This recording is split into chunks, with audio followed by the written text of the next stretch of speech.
We're opening up the mailbag to talk about meaningless games that might not be meaningless, their record versus the best in the West, a repeat of 2008, Jrue Holiday's future, and more right now on the Locked On Celtics podcast.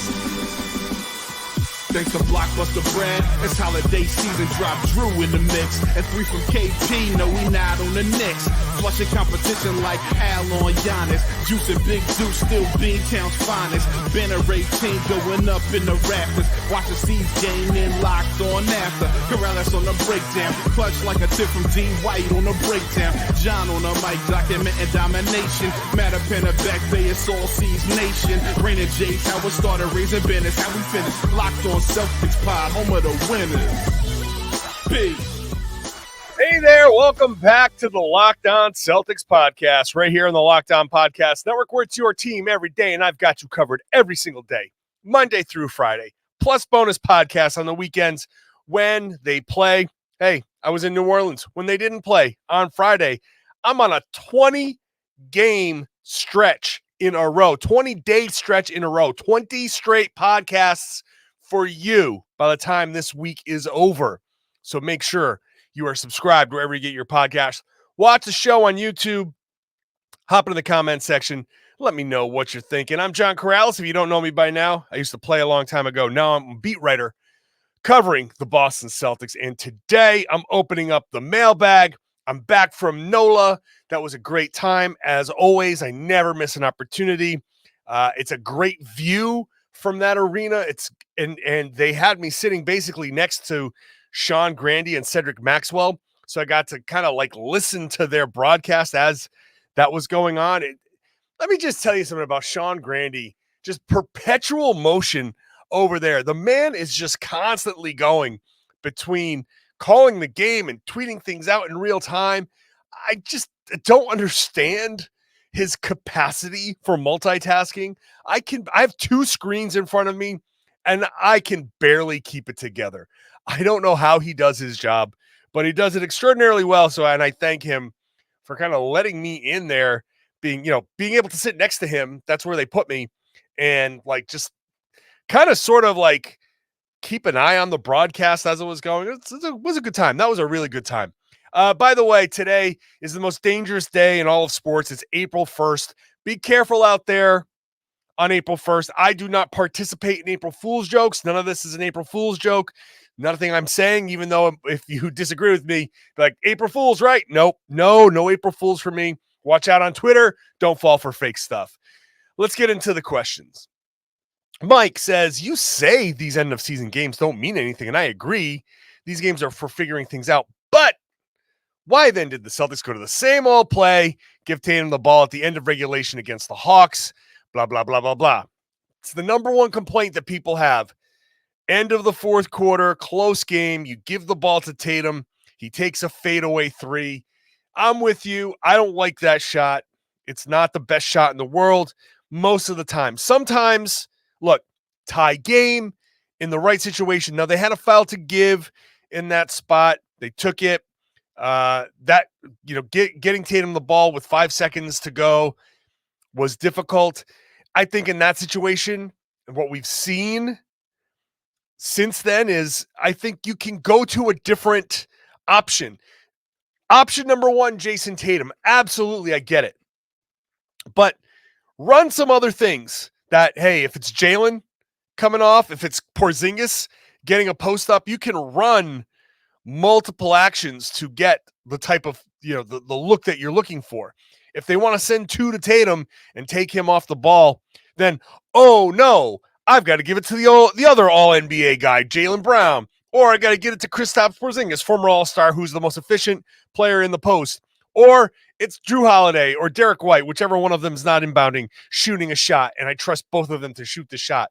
That's a little bit where I want them to go. But look at what they did in the overtime, where they got it to Porzingis in the post. Look what they did against the Pelicans, where it was just spamming the Derek White KP actions.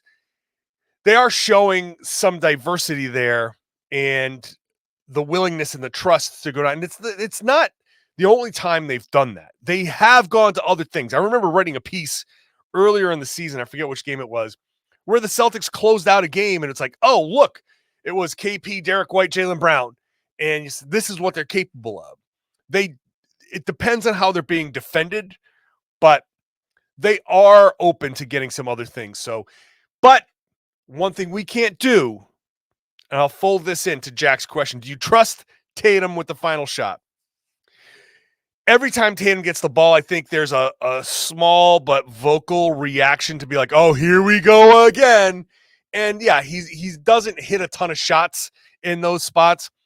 I think for perspective, most guys don't hit a ton of shots. You remember the shots that people make, but you don't remember the shots that other stars and other teams miss. So you think Damian Lillard has hit all of his clutch shots this year? No, he's probably missed like 8 or 10 of them, right? It's Tatum. I agree. The same contested fadeaway to his left. You got to get away from that shot. But I do trust Tatum to take the final shot in a more advantageous circumstance. I like him on the block. I do like that fadeaway on the left block. I do think that's something that he can get to, and I think that's something that he can perfect, and that can be a higher percentage last-second shot. So, yes, I do trust Tatum in the situation, ball in his hands to take a final shot. What I don't want is contested, can't dribble by this guy. So I've dribbled it down to 3 seconds. Now I've got no choice but to just try to bury a shoulder, take a step back, and hit a contested fadeaway. So he'll hit some of those from time to time, but I'd like to see something in a better spot. That's the only thing. So I do trust him, and I do think that we have to get used to Tatum hitting those shots, getting those shots, because he is their best player. It's a little bit of a give and take. I think some people need to calm down. I think the Celtics need to expand their repertoire. Ben asks, how concerning is the Celtics' record against top 4 teams in the West? I'm not that concerned. So they split with Minnesota. They have 1 loss against OKC. They've got another game coming up with them this week. They split versus the Clippers, right? And they lost the Denver games by a combined 8 points. The first game in Boston was Denver hit a bunch of tough shots. The Celtics got a bunch of good looks that didn't fall. It's one of those games where maybe you look at expected numbers versus actual numbers. You say the Celtics probably expected a bunch of those shots to go down. Didn't happen. It's going to happen from time to time. But you play them in a series over the course of 7 games, that one game where those shots don't fall, I think 3 or 4 of those other games, they do fall. And you hope that that 4th game is something that you're not in that situation. But okay, so you lost 2 to Denver. That's tough. But you look at the other way around. Denver has split with the East top 4. Denver split with Milwaukee, Cleveland, and New York. Okay, they've got 2 wins against Boston. That's very nice. So instead of splitting with Boston, they've got 1 more win. Celtics have 1 more loss. But Denver has split with Milwaukee, Cleveland, and New York. Minnesota has split with everyone. OKC has a good record. That's good for them that they have a good record. But look at it in terms of the entire, not just Boston. Look at everybody against other good teams. Good teams win games against good teams. Good teams lose games against good teams, right? The overall 500 and above record, Boston is 32-13. Milwaukee is 25-20. Cleveland's 20-24. The Knicks are 18-27 versus teams that are 500 and above. In the West, OKC is 30-17. So Boston has 2 more wins. Denver is 28-22 against 500 and above. Minnesota 30-17. The Clippers 24-23. So the moral of the story is good teams beat each other.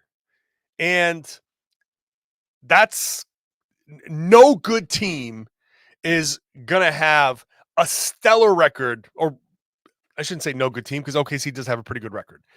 We'll see what they do against Boston. If Boston wins that game, then Boston will have split against all the other 3 teams in the West. So we'll see what happens there, and it knocks OKC's record down a little bit. So good teams, they split They beat each other. All right, up next, we'll get into a question about the Celtics versus the Hawks in the playoff and a potential repeat. We'll get into Jrue Holiday and all of that stuff. Brad Stevens looking into the future. We'll get all of that coming up next.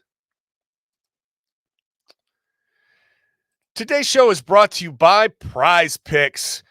There are 3 million members on that Prize Picks app playing daily fantasy sports, which makes it America's #1 fantasy sports app. But you're not playing against any of those 3 million players. You're playing against projections. You pick more or less on 2 or more player stats, and you can watch the winnings roll in. You just pick them correctly, and you can win money. March is over, but we've got the best of the best in men's and women's college basketball, so you can be part of the action there on Prize Picks. NBA playoffs are coming up. You can get into the playoff action and win up to 100 times your money on Prize Picks. So you can get into that when the playoffs roll around.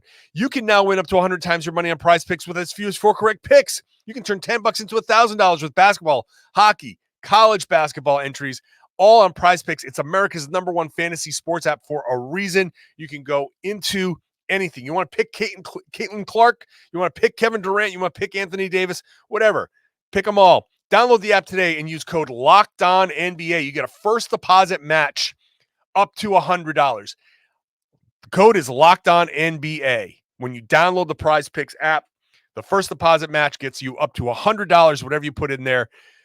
Prize Picks, pick more, pick less. It's that easy. Thank you for making Locked On Celtics your first listen every day. Go to the Locked On Sports Today free 24/7 streaming app, streaming channel on YouTube. Forget about Fox Sports and ESPN and all their fake yelling. Go check it out. Locked On Sports Today, 24/7 actual, intelligent, meaningful sports talk that you can listen to without your ears bleeding. It's also on the free Amazon Fire TV channels app. It's all part of the Locked On Podcast Network. It's your team every day. Back to the mailbag. And we're going to get to Caesar, who says, didn't the Celtics face the Hawks in the first round in their 2008 championship run, and they were taken to 7 games in that series? I have a bad feeling about this happening again. All right, so Caesar, I'm going to apologize to you right now because I'm going to use this as a springboard. I know Caesar's probably sitting there in his car. You're sitting there listening like, oh, cool, John picked my question. So, look, nothing personal here, but I want you to understand the phrasing here because this is not just you. This is a lot of people here kind of saying similar things. You're talking about the 2008 championship run, and your fear is that the Celtics are going to be taken to 7 games in an opening round series in a year that they went to the championship. What are you afraid of? What are you afraid of here? If the Hawks and Celtics face off, and let's say they go to 7 games, even though I don't think the Celtics are going to go to 7 games in the playoffs. Let's say they do. You're referencing a playoff run. Look, let me tell you something. When that happened, I remember people going, oh my God, if this is all going to fall apart. These guys, everything was great. And now you're struggling to beat the Hawks in the first round? How is that possible? We're talking about a championship run that the Celtics made and how going to 7 in the first round doesn't matter. It didn't matter. The Celtics in the playoffs in 2008 had to go through a different type of gauntlet. They were challenged in a way that they weren't challenged in the regular season. They had to learn things about themselves. They had to learn things about their game. They had to grow again. Even though it was KG and Pierce and Ray and Rondo and all those guys, once you got to that playoffs, it was a different animal, and they had to learn something new, and they had to figure things out again, and they ultimately did. They went to 7 in their first 2 playoff rounds, and people were like, what? What's happening? And finally, they won a game on the road in Detroit, and then it was like, oh, okay. Bottom line is, this question is phrased in a way that a lot of people are phrasing stuff. And the fear is, you can't go to 7 against the Hawks. That's going to be a disaster. It's like we're not thinking about it the right way. So, look, Caesar, I'm sorry. I don't mean to like get on your case because this is a question that's representative of a lot of ways people think nowadays. If they go to 7 in their first round series, like, yeah, you want it to be a 4-game sweep. You want it to be 5-game gentleman sweep. Okay, 6, we'll deal with that. 7, it's like, oh my God, because everybody's anxious and you got to hopefully they win. It's going to be at home and all that. So I get your point. I really do. But also, going to 7 isn't necessarily like the end of the world. So just, I want everybody to calm down and accept things as they come, right? Don't wish for something to be any way other than it is. That's kind of like the lesson here. Moving on. Caesar, I really do appreciate you. Don't take it personally. I hope you didn't take that personally. Eli asks, what do you think happens with Jrue Holiday the next season?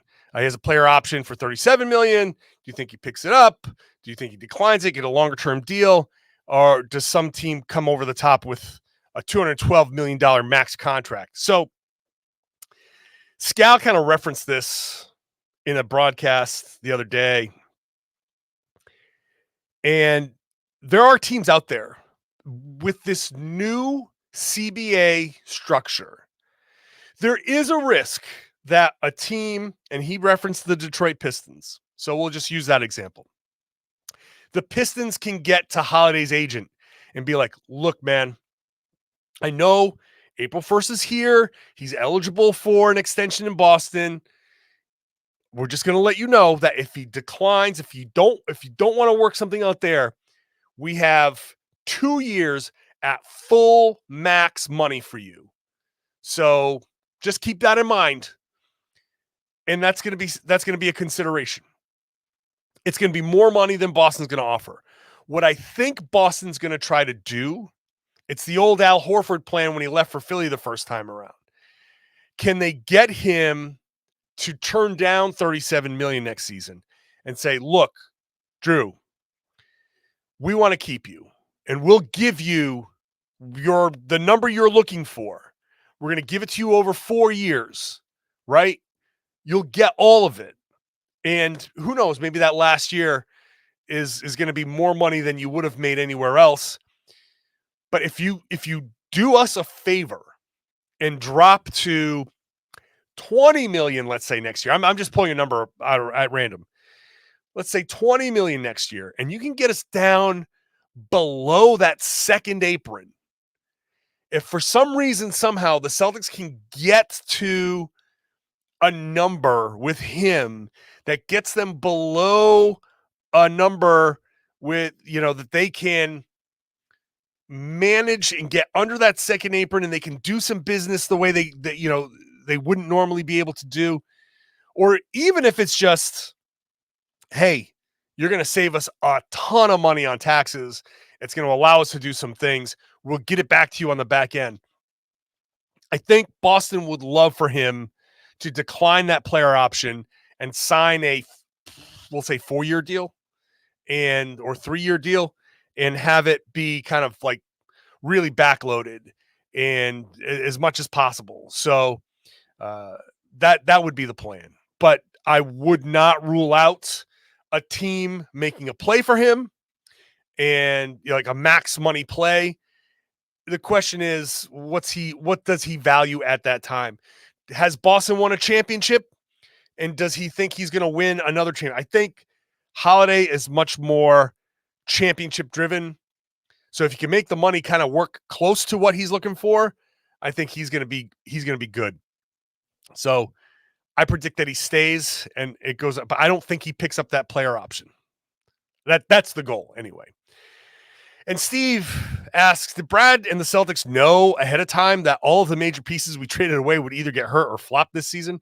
No, I don't think they knew that. I think they knew the risk.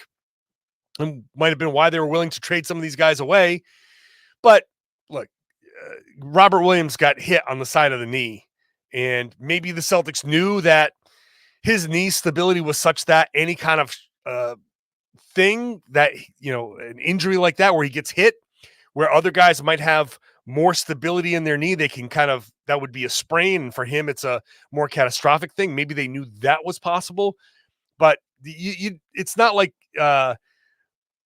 he had something going on structurally in his knee and it popped and you're like, oh, we saw that ACL coming or anything like that. That was a contact injury. And same thing with Marcus Smart. It's just been injuries that I think Marcus you expect him to miss some time. So they probably could say, yeah, you expect him to miss something, but not to this degree. I mean, this is a extreme. So bottom line is, when they make a move, the medicals go to the other team. The other team has to make a decision whether they are good with the medicals or not. They have an opportunity. They have to pass a physical for the other team. So the other team has to do an independent kind of study of their own. And that all plays into whether the trade goes through. So whatever the Celtics knew, it was nothing like that would, foretell this. We'll come back. We'll get into Delano Banton. We'll talk about elevation in Denver. And we'll get to my other potential dream job. All right. That's all coming up next. Today's show is brought to you by Amazon Fire TV. Fire TV is your destination for sports, live games, highlights, in-depth analysis. It's offering amazing viewing experiences with their smart TVs. So if you're looking for a new TV, make it a Fire TV. Do you like the TV that you have? Get a Fire TV stick. Plug that in, and now you've got access to millions of movies and TV episodes, as well as free and live TV. Opening baseball's back. You get that. The NCAA tournament. So you're going to want to have a Fire TV. And they've recently created Fire TV channels to deliver a constant supply of the latest videos from your favorite sports brands, all for free. That includes us, me, here, my face on the Amazon Fire TV channels and the Fire TV stick. So you can get this show there. You're watching on YouTube. You're watching. Just put it. It's right there on the Fire TV stick. So go check it out. It's Fire TV channels, Fire TV, Alexa devices, Amazon.com/LockedOnFireTV. Check it out. Amazon.com/LockedOnFireTV. Thank you for making Locked On Celtics your first listen every day. Go check out Locked On NBA. Rotating hosts all week long. I got the Wednesday show with Jake Madison, and we will relive some of our New Orleans escapades on that show this week. Maybe not. Maybe we don't want to put that out there, but we're going to do a show on Wednesday, and it's going to be a lot of fun. So go check it out. Locked On NBA, covering the league like no one else and having fun while doing it. Let's wrap up our mailbag, which, by the way, johnkaralis.com/mailbag. If I didn't say that before, johnkaralis.com/mailbag. This is how I get my questions. It's the only way I can organize the questions. Sorry, this is how my brain works. I'm just not good at doing it any other way. So johnkaralis.com/mailbag. All right. Jeremy. It's crazy how much better Delano Banton has been playing since getting traded. Did we hold him back? Should we have kept him? Look, opportunities are what they are, and Banton has been going off. He had like a 30-point game the other night. The opportunities are there for him like they wouldn't have been in Boston. Like, that's just, I say a million times, and maybe if you're an everyday listener, then you know what I'm about to say. Situation matters. And getting in there for the Portland Trailblazers and getting 37 minutes against Atlanta and getting a chance to play, to take 23 shots and hit a bunch of shots, that's great. It's an opportunity that he just wasn't getting in Boston, because who would he have played over, right? Like, he's a quality player. He's an NBA level player. It's just on the Blazers, he gets 30, 35 minutes a game. On the Celtics, you get no minutes a game because you have Jrue Holiday and Derek White and Peyton Pritchard, who's playing really well, right? Where in this mix does he fit? he's not getting this kind of opportunity. He's not getting this, the minutes that he was getting in Boston. So no, the Celtics did the right thing. They had to move somebody. He wasn't going to get this opportunity. Be happy for him for getting this chance somewhere else. This happens to every team everywhere. They have guys that maybe didn't get an opportunity in one spot, go to another spot, and you get great chances. Same thing with Max Strus. That's all of that stuff. So, yeah. Jason asks, how does elevation truly impact players? Aside from the Nuggets being super good, will their home games be that much more difficult for the Celtics should we see them in the finals? Elevation has an impact right away. Like immediately, the air is thinner, right? So when you're breathing in, you're not getting as much oxygen, right? So it takes a little while for your body to kind of acclimate to how much oxygen you're taking in. When you're not taking as much oxygen as you're used to, and you're playing this sport, your breathing becomes heavier. You get out of breath faster, and it impacts you like at the beginning. In an NBA Finals series, getting there, yeah, will the elevation do something? Yeah, maybe. But by the time you get there and are used to it, then you're fine, right? These guys play there all the time, and the Denver Nuggets are used to it. People who live in Denver are used to it. People who live in Salt Lake City are used to it. And so that it has an impact on Celtics are in Minnesota, and then they go to, wherever, and then they go to Salt Lake City, like Minnesota, Portland, Salt Lake, and it's like, oh God, the air is so thin. The first quarter is like a drag, but you hear NBA players say, after that first quarter, you start to get used to it, and it's okay. The finals, you're going to be in Denver. You're going to be practicing. I think it might be smart to get some really hard practices in there to get used to it. And then once the game rolls around, I think they'll be fine. So I'm not worried about that at all. Let's get into some more personal people. I love when people ask like these personal but not too personal questions. So we'll end the mailbag on these three. Gary asks, what are the last franchises that you would ever work for?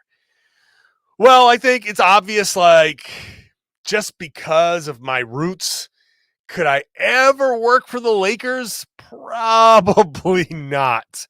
But I mean, I don't know. It would be very difficult. It would be very weird. But if it was the absolute dream scenario, then, and I don't know what that would be, but I can't say no. Philly, I've said too many things about Philly. I don't think they would ever offer me a job there. But mostly it's about bad ownership. And that's where I would really want to avoid going. So it's the Cavs. I don't want to work for the Cavs because their owner sucks. I don't want to work for the Timberwolves because their ownership situation sucks. I don't want to work for a team where the owners are just subpar, not great. I want to work in a place where you feel like a family. And the Lakers, as much as there's a rivalry and all of that, they do treat their team and their employee like there is a family kind of feel there. It's the one thing that people talk about. So I wouldn't say the Lakers are at the bottom of the list, which is kind of weird. And listen, let me just add this. If your dream is to work for an NBA team, which I don't, just be clear, like I don't work for the Celtics. I cover the Celtics. But if you want to work for an NBA team, you've only got 30 choices. So beggars can't be choosers, right?